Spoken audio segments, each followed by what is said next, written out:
I was looking for different avenues or venues for them to study space. I came across a website through Arizona State University that had this whole research project and thought, wow, this is like perfect for our kids. We started with getting images from NASA that the kids just looked at, really to get them excited about learning about NASA and starting to be able to identify features, geological features on Mars. My favorite thing was when we first started and we were looking at stuff in the pictures and we were trying to find what we could see in the images.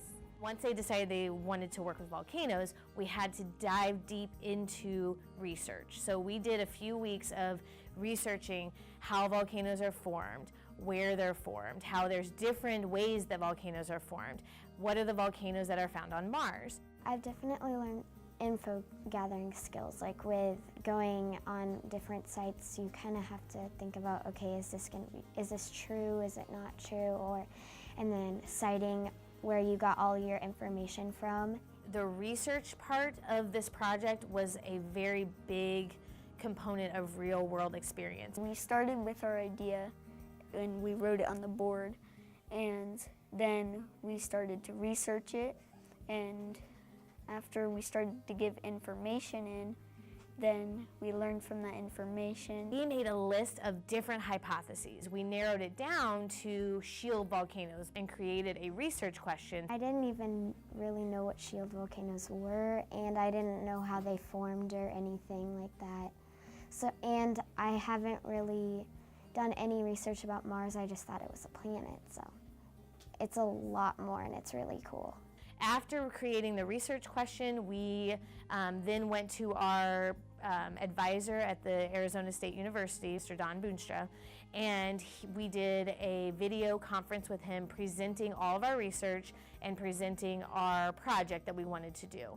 We then started diving into collecting the data using JMARS, and JMARS is a program that NASA actually uses themselves as well to look at Mars and make calculations of geological features and the surface of Mars. The JMARS shows us the elevation, so we can get a picture of any place on Mars that we want to, and it will show us a colorful elevation map of it and close-up graph of like how deep it is and how high it is.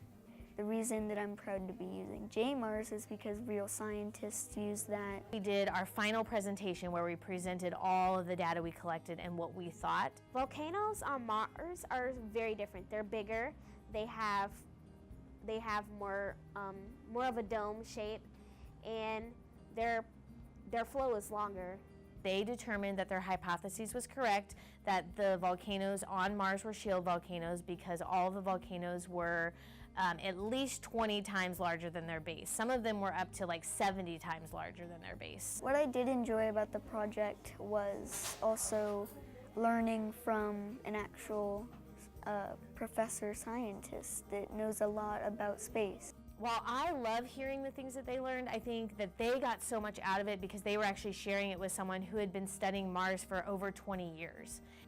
I think your ideas about, figuring out the height of it, the width of the base, doing that ratio and figuring out the slope in degrees of these 4 volcanoes is really very good. And running 2 transect lines on each volcano, one north to south and one east to west, really, really, really a good method just to determine that you're really seeing the shape of these volcanoes.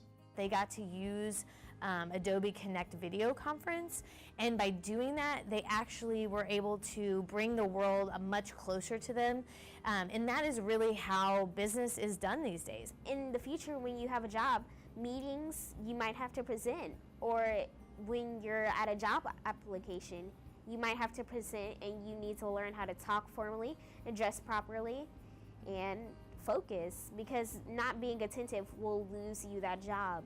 Because we completed a research project with them, we also got to target a new image that was taken on Mars. We looked to see where no one had wanted to take a picture at in a certain area. We chose an area by a crater. we decided to target an image that NASA had never gotten before, because maybe, just maybe, they could get something new out of that image and we would be contributing to the greater good of space science. It's going to take a while for anyone on our planet to go to Mars, so being able to see it now during my childhood was exciting. If you don't see a future in something, then you'll never reach for that. And by actually working with these scientists and working as scientists, they really could see, okay, this was hard work.